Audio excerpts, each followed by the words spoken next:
Hello all, I'm Sai and in today's video, I'm bringing to you my 10 most surprising books from 2023.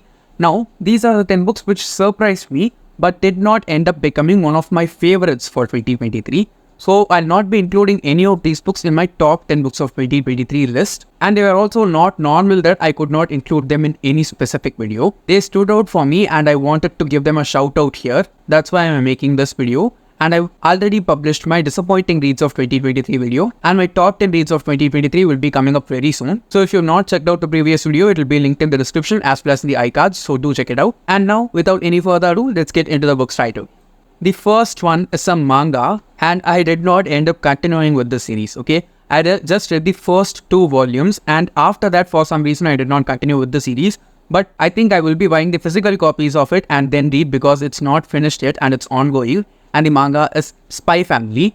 I have not watched the anime yet, but I just loved this series so much from the 2 volumes that I've read from it. It was funny, it was quirky, it was intelligent, it was clever, it was really well paced, and the characters were very, very nice. The backstories of the characters that I've gotten just from reading the 2 volumes itself is very immense. And if you've not read Spy Family or not heard about Spy Family yet, this is a story in which we have our main character who's a spy and he's not revealing this identity as a spy. He has to concoct this fake family for himself in order to get into this huge private school to get some data out of it and know more about the things that are happening there. So he forms this fake family by marrying a woman who hides the fact that she's an assassin from him and ends up marrying him. He also adopts this little girl who's a mind reader, but she hides the fact that she's a mind reader from both these people. So all the 3 people in the family have secret identities or secret powers which they don't reveal to the other people. It is super interesting and super funny, and the child character here is very, very cute. I'll definitely continue on with this manga and I'll try to make more videos of it in specific in the future when I get the physical copies. I read it from the Manga Plus app for free, so if you are also looking forward to read it from some non-pirated free source, you can also try that app.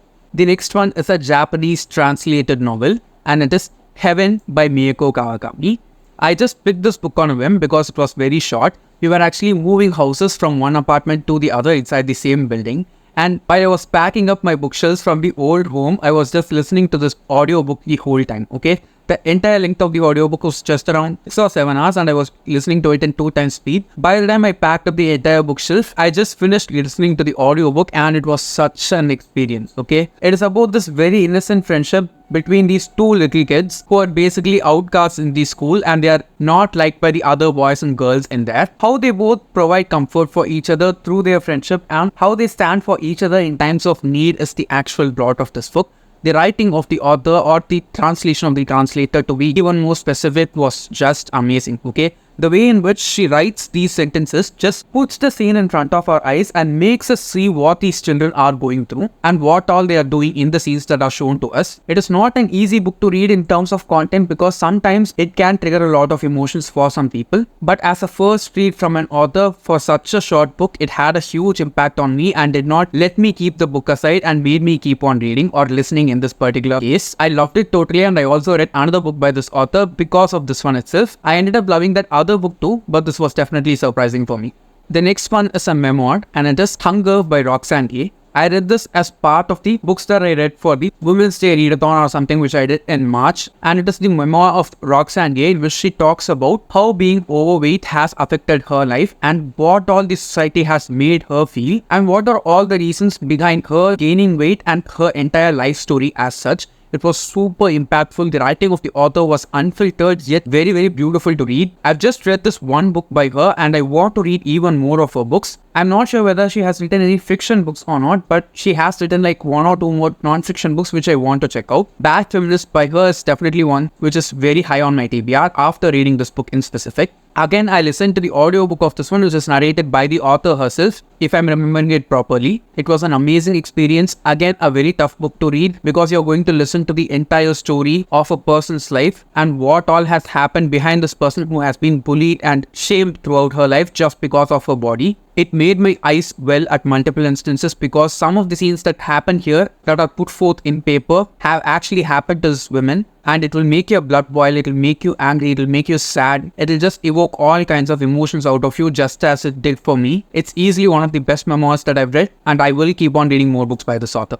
The next book is something which just melted me. Okay, I had this idea of reading many books or series, especially in fantasy, that are inspired from Indian culture. And this is one series which I came across, and it is the Tiger at Midnight trilogy by Swati Teetala. And in specific, the first book, The Tiger at Midnight, I enjoyed the hell out of this book. Okay, I did not have high expectations. I could see that it was kind of a generic plot which happens in most series, especially YA series. And the way in which the author included Indian culture here and presented it properly without overdoing anything was just amazing. Okay, more than anything, I can say that the writing of the author, the prose that she uses, added an extravagant layer of the book which just made it feel so Indian from heart, and I was able to feel it at each and every chapter throughout all the 3 books. It was so good that I was not able to stop at the first book. I listened to the first book as an audiobook, after which I continued with the second and third also in audio, right one after the other, and I finished all the 3 books in a span of 10 days itself. That is very quick for me to read and finish a series, and all that happened just because of the way in which the first book was written and the prose of the author in specific. More than anything, the one thing which touched my heart is the proper representation of our Indian culture in a fantasy series without overdoing anything or trying so hard to make it sound Indian. It had a fusion of many cultures that we have in our country, and I was able to identify a lot of them. And I'd suggest you to read this book if you want to read it during the summertime, because while you read this book, you will crave to eat mangoes.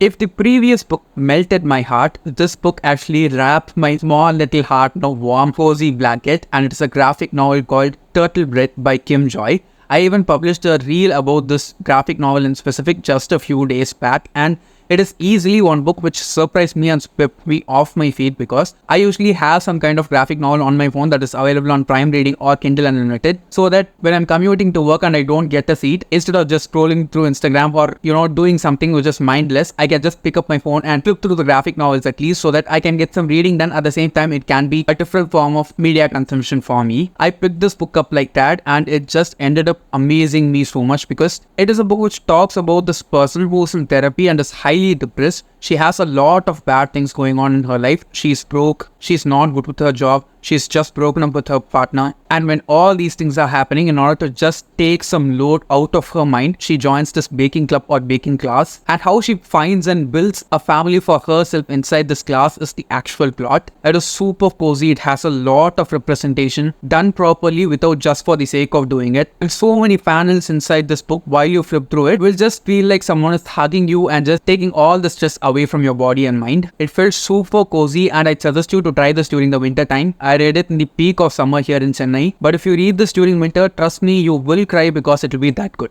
The next one is a short story collection, and I've read a lot of short story collection than before in the last year. And of all the short story collections that I read, this is easily my most favorite, because again, I bought this book because it was available at a very cheap price, and it ended up being one of my favorites of that batch of books, and it is Ghosts of the Silent Hills by Anita Krishnan, which is a collection of 12 ghost stories that happen in India based on real life events. I've been pronouncing the author's name wrong as Anita Krishnan for the past few days, so I'm very sorry for it, because I get irritated when people tell my name wrong or pronounce my name wrong, and I've been doing the same for this author's name. Now, she has also come up with this other collection of short stories which are also ghost stories, and I want to read that in 2024. But this one was super epic, okay? All these stories will make you feel frightened because they are nail-bitingly good. And I'd suggest you to not read this during the night time, because some of them are scary and they will not let you sleep that easily. But if you're someone who likes to get scared, if you like the creepy vibes, you should definitely try this one, because I'm a person who likes that kind of stuff occasionally. If it happens that often, it is not as good as an experience if you ask me, but in this book, it is really good, okay? Of all the 12 short stories here, only one happens out of India in Australia, and that is the only story which I did not like, because it just did not feel like a ghost story for me. But apart from it, all the other 11 short stories are just great, okay? I don't know how she came up with all such great things. The writing of the author is also really brilliant here. I for sure will try the next book by her, and I'd highly recommend everyone to go forward and give this a try if you are into reading horror stories or ghost stories, and in specific Indian ghost stories. The next one is a book by a very popular author, and it is also kind of a difficult book to explain, so I'm not going to try and explain what this book is about, because I cannot, okay? I don't have the mental bandwidth to explain it properly to you guys, because I myself am not that smart. And it is Cloud Cuckoo Land by Anthony Doerr, who's the author of All the Light We Cannot See. I have not read that book, but I have read this one. It is huge. It will take a little bit of time to read, but reading this book will be an entirely different experience, okay guys? And if you're someone who's very much into the written word, you need to try this book, okay? It happens across different timelines. It happens in like totally different time periods of the world with totally different characters who have not at all met each other. But by some chance, they end up kind of changing letters or exchanging notes between themselves across time. And how all these things concoct together towards the end is the actual plot of the book. It is very interesting. It is super well written. And if you are an intellectual, if you like very intellectually stimulating books, you need to try this book. Of all the books that I've read this year, I can easily say that this is the smartest of all. It was so smart that I was not able to understand some pieces of it because it felt like a very thought out story, very intentionally written story, because there's so much going on in here and not any of it is boring at all. The author makes sure to properly guide us through each and every timeline, because it's not like we see this particular century for this amount of the book and then move on to a different time period. All the time periods are shuffled throughout the book, and the author makes it clear that we are in this particular time period with this particular person experiencing this piece of the story, and how he brings all of those pieces from different times in the history of the world together, piecing together the single story is just masterful. I'll definitely reread this book because it is worth a reread. You can read this during any season too because it will be perfect. I just can't talk more about it because it's that kind of an experience which you'll have to experience for yourself. The next one is a YA contemporary book, and it was also super relatable for me. It is You Should See Me in a Crown by Leo Johnson. I picked up this book as an audiobook 3 years back, and I was not able to listen to the audiobook back then because it did not vibe with me for some reason. And finally, I got a physical copy of it this year and just picked it up as soon as I could, and it was just amazing, okay? This book is one of the coziest of all the books that I've read this year and even ever, if you ask me. I'll also probably reread this book at some time because it just felt like a story that is very close to my heart. Basically, we follow our main character here who's trying to get this kind of scholarship in order to get into college. She's a part of the band in the school that she's studying in, but because of some reason, that scholarship disintegrates and she has to win the position of prom queen for that particular year, because that comes with a cash prize, and she could use that money to get into college because she's not having any other kind of funds for it. It starts out like that and builds into something much deeper in terms of relationships and people in specific. It also talks about a very rare disease called sickle cell anemia, which is not that much talked about in most stories across different media. I think the author did a great job of showing that here too. So it is just a complete package and it will make you smile at multiple instances. And once you finish reading the book, it will also leave you a really good aftertaste. The next one is a middle grade fantasy book and is also a standalone fantasy. I judge this to be very childish because it's a middle grade book, but trust me, it's not, okay? And it is The Girl Who Drank the Moon by Kelly Barnhill. I did not pick this book up for so many years just because it's a middle grade book. And I've learned the lesson that middle grade books can be for anyone to read, no matter how old we are.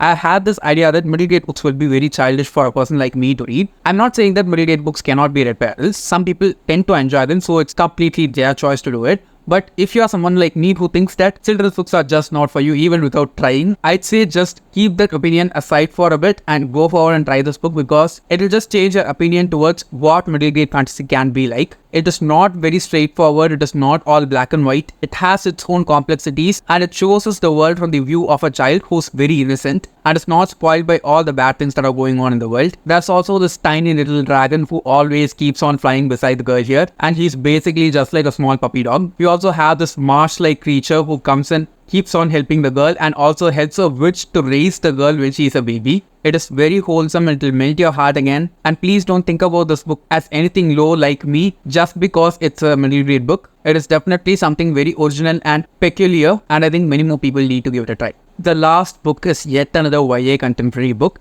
and this is the latest of all the books that I'm including in any of the lists that I'm making at the end of the year now, because this is literally the second or third last book that I've read this year, and this We Deserve Monuments by Jas Hemmings, okay?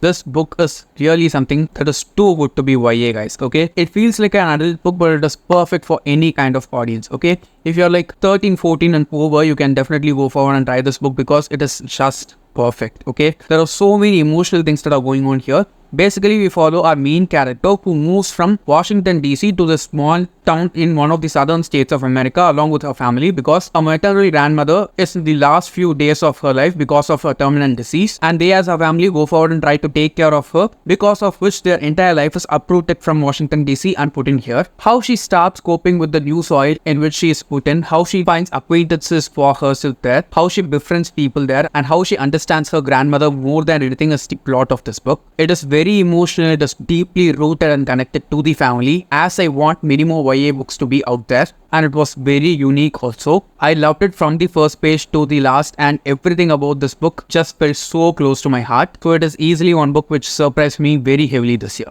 So yes guys, those are the 10 most surprising books that I read in 2023. You'll not be seeing any of these 10 books in my top 10 books for 2023 list because they did not become new favorites in any way. They are favorites, but they are not as much favorite as those 10 books for me, which I'll be including in that list. Again, if you've not watched my 10 most disappointing reads of 2023 video, it'll be linked in the iCards as well as in the description, so please do check it out. And don't forget to leave your surprising reads of 2023 in the comments below so I can get to know them and also get some recommendations from you guys. And if you did enjoy watching today's video, don't forget to give it a thumbs up and also share it to your friends. If you want to get more content from me, do subscribe to the channel. Thanks for watching and have a great rest of your day.